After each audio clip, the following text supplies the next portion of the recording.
哇，點解我大學畢業出嚟都係做呢一啲，即係會有少少過唔到自己個關噶嘛。如果真係用你第一份工嗰份糧去計，你嗰陣時其實你大概係可以儲到幾多錢啊？一個月嘅話，始終冇喺外國生活過，佢就算你講咧，佢哋未必可以好親身咁樣體驗到咯。你介紹下自己先啦。好啊，我就係一個啱啱畢咗業冇耐，我係上年10月畢業嘅，跟住之後即係個 fresh grad 啦，然後而家就喺溫哥華嘅其中一間銀行做緊嘢。係好啊，so far OK 嘛？你 training 緊定 training 完啦已經？而家係 training 完，但係之後會再有多1-2個禮拜嘅 training 咁咯，所以而家係有少少已經即係唔係真係 training 緊，係做緊嘢嘅，但係之後會再翻去 training 咁咯。明白。但係我好奇，因為你而家翻緊新工啦，咁你之前揾工其實你係揾咗幾耐？個 timeline 係點樣？可唔可以講多少少啊？如果咧係計我畢業之前咧，其實我都差唔多揾咗1年嘅。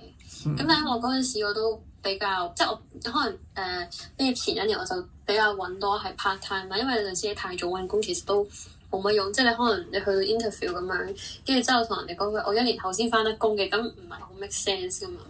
人會等你咁耐啦。咁但係如果你話嘅畢咗業之後，咁我當我畢咗業，可能我係大概10月左右咯，9月或者10月左右真係開始慢慢睇，同埋因為本身我自己有做嘢咧，所以我唔係話特別急啦。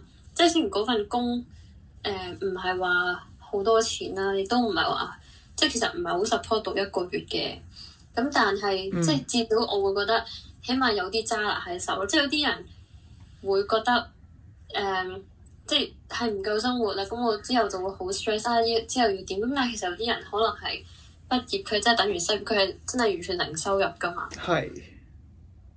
咁所以其實我就覺得個心態咯，其實係心態要正面啲咯，唔係話即係一大即係如果差過你嘅人係大有人在咯。所以我就覺得咁，所以嗰陣時我就冇話好急揾工啦。咁但係都係有少少機緣巧合之下去揾到呢一份工咯。但係你一開始其實你，因為你都話你啱啱畢業翻緊嗰份工，其實都算係有啲收入，但係個收入係唔係好 support 到你嘅生活。但係你嗰陣時個心情係點樣㗎？即係好少聽你講咯，嗰陣時都嗰排都冇乜點同你出嚟食飯，所以都唔係好知咯。好似我啱啱講啦，一開始我就覺得好即係好 stress。有一排即係尤其是啱啱畢咗業之後，你好多嘢都係要自己去處理嘅時候咧，咁就會即係其實好多嘢都好現實嘅，即係所有嘢其實嗰陣時我覺得所有嘢其實都係數字嚟，因為你每一日你其實都係使緊錢噶嘛，你今日食嘢啊用所有嘢，就算你唔食嘢，你租間屋都係錢嚟噶嘛，咁你其實好多嘢都係數字嚟嘅。咁所以嗰陣時就會覺得，唉，即係就會好急咯，即係好急想揾份工咯。但係有一日我就會喺度諗，即係其實首先係你要知自己想點先咯。有陣時，但我覺得兩睇，有陣時即係你要知自己想點啦。咁我哋真係知自己想點嘅時候，你就去諗有啲咩方法可以去達到嗰個目的，或者真係心態正面啲咯。即係我會覺得你而家揾唔到，咁可能有份更加好嘅工等緊你咧。即係我嗰陣時就係用呢個心態咯。即係有啲人可能佢好快揾到工啦，咁但係嗰份工其實佢唔中意嘅。但係佢可能要等一段漫長少少嘅時間啦。但係可能佢之後佢嗰份工其實係佢好中意，或者佢就算唔係好中意，可能佢係有得着咯。或者可能係比佢預期好啦。我覺得即係。at least 係可能好過佢預期，咁我其實我覺得都算係好咯。你覺得個感覺上係好唔好啊？即係用一份工嘅標準去講，即係人工啊、待遇啊、做嘅工作範圍啊。之前嗰份工，即係嗰份係你第一份工啊嘛，即係溫哥華嘅第一份工啊嘛。係啊，我覺得嗰份工最好嘅嘢就係佢 free 咯，即係我可以。即係可能返工嘅時間係可以你自己控制嘅，因為我嗰陣時個老細好好嘅，嗯，咁佢就好 easy going，亦都好 free 啦。即係你今日可能想10點翻工又得，你12點翻工又得，但係你就同佢講聲咧，咁就 OK 噶啦。咁但係唔好嘅嘢就係佢冇一般喺加拿大嘅工嘅 benefit 咯，即係譬如我哋呢一度會有嗰啲extended health care 嗰啲，咁但係嗰份工就冇咯，同埋嗰份工嘅人工就唔高咯。人工講唔講得㗎？講得其實佢係即係 bare minimum，即係佢係最低工資嚟嘅。最低工資哦。咁嗰陣時你唔係 full time 嚟，你都係 part time 嚟啊？嗰陣時咧，畢業之前就part time 啦，跟住之後畢咗業之後咧，就我自己覺得係介乎 part time 同埋 full time 之間啦。因為正常呢一度嘅 full time 工一個禮拜係37個半鐘㗎嘛。咁但係嗰一份咧就係30個鐘，咁變咗其實你有數得計啦。即係你其實乘翻嗰個，其實你嘅開支，尤其是你一個人住嘅話，一定係大過你嘅收入咯。咁其實係咪真係好唔夠使啊？因為我其實你面 pay 跟住仲要交租，我仲記得你嗰陣時仲諗住搬屋噶嘛。即係其實點樣去維生咧？你嗰陣時係？嗰陣時咧，其實我係我嗰陣時係2月搬屋嘅，咁其實我年底已經知道會請，即係會有份新工噶啦，咁係有計好數嘅。咁但係因為我而家即係我唔係自己一個人住啦，咁所以你屋租嗰度慳咗一半，然後你可能平時生活上就要慳啲咯。點樣慳法啊？有冇啲例子分享下？我覺得呢個最慳味就係自己喺屋企煮，因為出面食真係太貴，即係可能你出去食當你唔好食好貴咧。即係其實基本上我自己都係好少出去餐廳食嘅，即係我通常都係去 food court 啊嗰啲。咁當你10幾蚊一餐，但係其實可能講緊你喺屋企煮係可能幾蚊一餐，而且係即係唔係食得好差喎，即係有肉啊有菜啊咁樣，所以其實呢一個係一個好好嘅慳錢方法，但係真係要睇你有冇呢個恆心，因為其實你返完工都好攰啦，我都好明。但係就要睇下你想點咯，即係睇下你想要嘅係你想儲多啲錢啦，定係你想唔好咁辛苦。但係我覺得呢個就真係好睇每個人咯，又冇話一定啱或者一定錯。但係如果你想慳錢嘅話咧，就真係喺屋企煮多啲咯。我明白。咁但係如果真係用你第一份工嗰份糧去計，你嗰陣時其實你大概係可以儲到幾多錢啊？一個月嘅話，嗰陣時啊，其實真係好少，其實基本上係唔係好儲到錢嘅都。即係基本上因為始終真係有生活成本喺度噶嘛。係。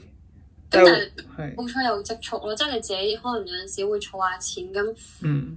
就再慳啲使咁樣去度過咯。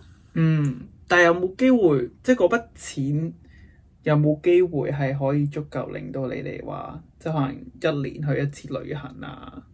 嗰啲其實有冇可能咧？即係如果你係用 mean pay 嘅生活，如果用 mean pay 嘅生活，我就覺得真係難啲。除非首先就係你要揾到平租嘅盤啦，然後你要人同你分，因為其實基本上你而家溫哥華市面上嘅盤咧，即係都最平都1000美，average 咁樣都2000頭噶啦。咁如果你一個禮拜返30個鐘，然後係 mean pay 嘅話，其實你計埋可能都係1000美至2000左右咯。咁其實變咗。你如果一個人住嘅話，其實你個屋租已經冇啦，即係你份糧已經攞晒去交租噶啦。都係嘅，基本上係冇錢儲，跟住其實旅行都唔使點樣諗噶啦。如果真係，即係其實你都好好彩。如果你係一直打你第一份工跳唔翻出去嘅話，呢些可能你畢業之後頭1年或者頭2年你都係揾唔到其他工。咁其實基本上你頭2年都冇乜可能去旅行或者去。可能買多啲新或者自己中意嘅嘢咯。係啊，所以即係不過嗰份工有一個好處就真係好 free 咯，同埋如果你夠勤力嘅話咧，如果你一個鐘唔係，sorry，你個禮拜返30個鐘，你可能去揾啲 part time 去幫補下咯，可以。係，明白。但係你有冇諗過係，即係喺溫哥華你自己而家都經歷咗讀書啊、返工，有冇發現到啲咩方法可以揾多啲錢啊，或者可能減輕多啲成本咯？即係你啱啱講咗話，除咗喺屋企煮飯啊，我哋先講下有啲咩方法你係覺得係可以揾多啲錢咧？